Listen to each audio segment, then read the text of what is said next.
बात दुनिया के सबसे प्रदूषित 15 शहरों की। हैरान और शर्मसार करने वाली बात यह है कि इसमें पहले से लेकर 14वें नंबर तक भारत के ही शहर है।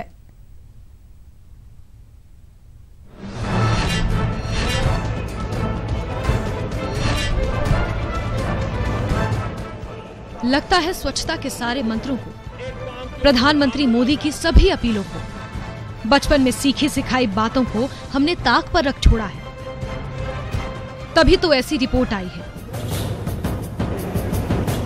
जो आईना दिखाती है कि कितनी गंदगी है जमीन है हिंदुस्तान, कितनी खराब है आबो हवा हिंदुस्तान की। जिनेवा में वर्ल्ड हेल्थ ऑर्गेनाइजेशन ने 2016 की जो रिपोर्ट जारी की है उसके मुताबिक कानपुर भारत का ही नहीं दुनिया का सबसे प्रदूषित शहर है।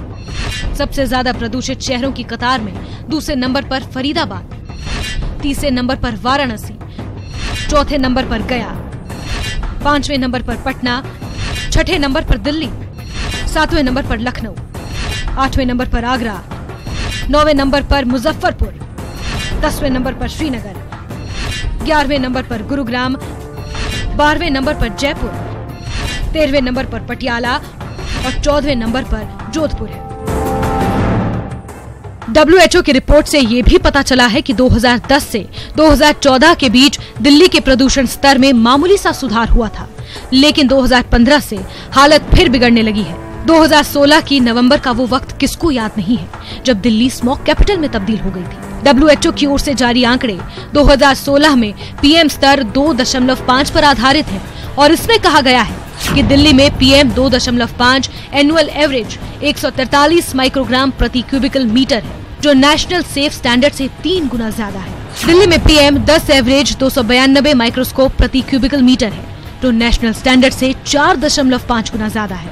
खास बात यह है कि इस रिपोर्ट में ये भी कहा गया है कि 10 में से 9 लोग बेहद प्रदूषित हवा में सांस ले रहे हैं, हर सांस के साथ अपने फेफड़ों में जहर भर रहे हैं, ये जानते हुए कि ना तो पब्लिक की ओर से और ना ही सिस्टम की ओर से साफ सफाई को लेकर वैसी मुहिम शुरू की गई है जिससे हवा सांस लेने लायक हो सके। एक तरफ सरकार दावे करती रहती है और दूसरी ओर पब्लिक है कि मानती नहीं, जिसको जहां मन करता है वहां गंदगी फैला देता है। साफ है, जब तक ये सोच नहीं बदलेगी तब तक ऐसी रिपोर्टें आती रहेंगी और हम साफ सफाई के मामले में शर्मसार होते रहेंगे।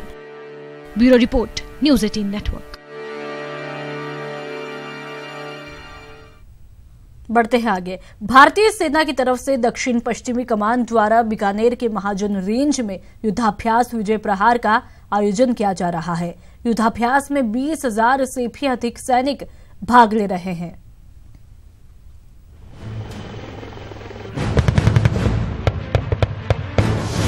सेना का युद्धाभ्यास विजय प्रहार, 20,000 से अधिक सैनिक ले रहे भाग। युद्धाभ्यास में वायुसेना के साथ मिलकर काम करेगी थल सेना। दुश्मन पर होगा विजय प्रहार। अब परमाणु युद्ध की स्थिति में लड़ने को रहेंगे तैयार। सेना की ताकत को दी जा रही धार।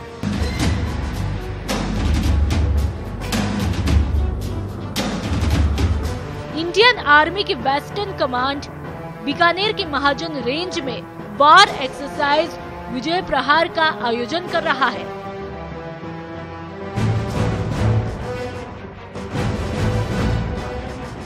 इस युद्धाभ्यास में मॉडर्न बहुउद्देशीय हथियारों का इस्तेमाल किया जा रहा है। साथ ही एयरफोर्स और थल सेना के जॉइंट ऑपरेशन में फाइटर प्लेन, टैंक व तोपों के साथ वास्तविक खुफिया सूचनाएं, चौकसी और गहन सर्वेक्षण का सामंजस्य किया जा रहा है।